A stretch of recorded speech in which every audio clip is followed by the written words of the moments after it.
இந்தியாவும் ஜிம்பாப்வேவும் விளையாட போற T20 ஸ்குவாட நேத்து தான் அனௌன்ஸ் பண்ணிருந்தாங்க. ஆனா இந்தியன் ஸ்குவாட பார்த்து ரசிகர்கள் எல்லாருமே இப்ப அதிர்ச்சியில இருக்காங்க. இன்னும் இங்கிலாந்து சீரிஸே முடியல, அதுக்குள்ள ஜிம்பாப்வே சீரிஸா? சரி, அப்படி என்ன அதிர்ச்சியான விஷயம்? குட்டி ப்ரோ, இந்த ஸ்குவாட்ல இருந்து சஞ்சு சாம்சனை சுத்தமா தூக்கிட்டாங்க. அப்ப சஞ்சு ஃபேன்ஸ் எல்லாம் ஆண்டவனே நம்ம பக்கம் இருக்காண்டான்னு கிளம்பிடுவாங்களே.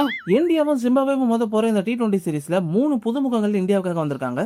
சோ நம்ம ஆல்ரெடி சொன்ன மாதிரி அயர்லாந்து இங்கிலாந்து சீரிஸ்ல சரியா பர்ஃபார்ம் பண்ணாததுனால சஞ்சு சாம்சனை தூக்கிட்டாங்க. சோ அவருக்கு பதிலா 15 வயசான வைபவ் சூரியவம்சி அவரோட இடத்தை தக்க வச்சிருக்காரு. ஒரு கட்டத்துல சஞ்சு ப்ரோ தான் அடுத்த கேப்டன் பேசிக்கிட்டு இருந்தாங்க. இப்ப என்ன ஸ்குவாட விட்டு தூக்கிட்டீங்க? ஆமா குட்டி ப்ரோ, அதுக்கு அவரும் தானே ஒரு காரணம். ஸ்ரேயாஸ் ஐயர் தான் அந்த சீரிஸ்க்கு மறுபடியும் கேப்டன் இருக்க போறாரு. அப்ப திலக் வர்மா தானே வைஸ் கேப்டன்? ஆமா, அப்புறம் ரிங்கு சிங், மயங்க் யாதவ்லாம் கூட ரீகால் பண்ணி உள்ள வந்திருக்காங்க.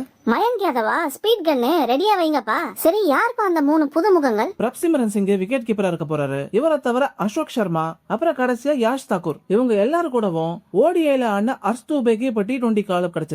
மத்தபடி அபிஷேக் சர்மா, இஷான் கிஷன், சிவம் துபே, சூர்யாங் ஷெட்கே, வருண் சக்கரவர்த்தி, பிரின்ஸ் யாதவ், அசோக் சர்மா எல்லாம் ஸ்குவாட்ல இருக்காங்க. நல்ல யங் ஸ்குவாடா இருக்காங்களே. இது மட்டும் இல்ல குட்டி ப்ரோ, இங்கிலாந்து ஓடிஐ ஸ்குவாட்லயும் ஒரு ட்விஸ்ட் இருக்கு. நிதிஷ்குமார் ரெட்டிக்கு இன்ஜுரி இல்ல, சோ அவருக்கு பதிலா சிவம் துபே ரீப்ளேஸ்மெண்டா உள்ள வந்திருக்காரு. சரி, இந்த ஜிம்பாப்வே சீரிஸ் எப்ப நடக்குது? ஜூலை 23ல இருந்து ஜூலை 26 வரைக்கும் 3 T20 மேட்சஸ் நடக்க போகுது. எல்லா மேட்சஸுமே ஜிம்பாப்வேல இருக்கிற ஹராரே ஸ்போர்ட்ஸ் கிளப்ல தான் நடக்க போகுது. சோ மக்களே, இந்த ஸ்குவாட பத்தி என்ன நினைக்கிறீங்க? சஞ்சு சாம்சன் இந்த ஸ்குவாட்ல இருந்திருக்கணுமா?